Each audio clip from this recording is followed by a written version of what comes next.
श्री परमात्मने नमः। अथ द्वादशोऽध्यायः।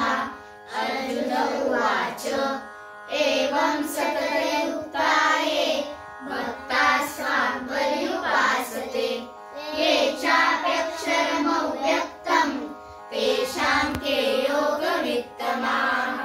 श्रीभगवानुवाच मय्यावेशमनो ये मां नित्ययुक्ता उपासते श्रद्धया परयोपेता ते मे युक्ततमा मताः। ये त्वक्षरमनिर्देश्यम् अव्यक्तं पर्युपासते सर्वत्र गमचिन्त्यं च कूटस्थमचलं ध्रुवम् सन्नियम्येन्द्रियग्रामं सर्वत्र समबुद्धयः ते प्राप्नुवन्ति मामेव सर्वभूतहिते रताः। क्लेशोऽधिकतरस्तेषाम् अव्यक्तासक्तचेतसाम् अव्यक्ता हि गतिर्दुःखम् देहवद्भिरवाप्यते। ये तु सर्वाणि कर्माणि मयि सन्न्यस्य मत्पराः अनन्येनैव योगेन मां ध्यायन्त उपासते तेषामहं समुद्धर्ता मृत्युसंसारसागरात्। भवामि न चिरात् पार्थ मय्यावेशितचेतसाः मय्येव मन आधत्स्व मयि बुद्धिं निवेशय निवसिष्यसि मय्येव अत ऊर्ध्वं न संशयः। अथ चित्तं समाधातुं न शक्नोषि मयि स्थिरम् अभ्यासयोगेन ततो मामिच्छान्तुं धनञ्जय। अभ्यासेऽप्यसमर्थोऽसि मत्कर्म परमो भव मदर्थमपि कर्माणि कुर्वन् सिद्धिमवाप्स्यसि। अथैतदप्यशक्तोऽसि कर्तुं मद्योगमाश्रितः सर्वकर्मफलत्याग ततः कुरु यदात्मवान्।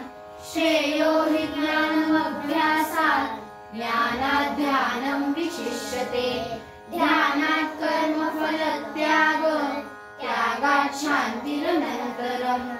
अद्वेष्टा सर्वभूतानां मैत्रः करुण एव च निर्ममो निरहङ्कार समदुःखसुखक्षमी सन्तुष्टः सततं योगी यतात्मा दृढनिश्चयः।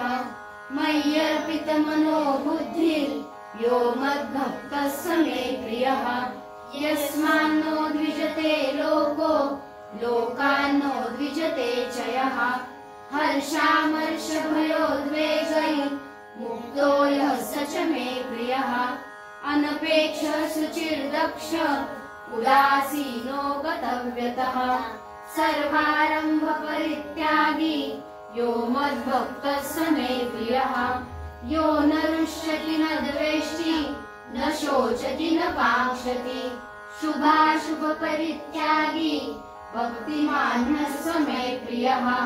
समशत्रौ च मित्रे च तथा मानापमानयोः शीतोष्णसुखदुःखेषु समः सङ्गविवर्जितः। तुल्यनिन्दास्तुतिर्मौनी सन्तुष्टो येन केनचित् अनिकेतः स्थिरमतिः भक्तिमान् मे प्रियो नरः। ये तु धर्म्यामृतमिदं यथोक्तं पर्युपासते श्रद्धदाना मत्कर्मा भक्तास्तेतीव मे प्रियः। ॐ तत्सदिति श्रीमद्भगवद्गीतासु उपनिषत्सु ब्रह्मविद्यायां योगशास्त्रे श्रीकृष्णार्जुनसंवादे भक्तियोगो नाम द्वादशोऽध्यायः।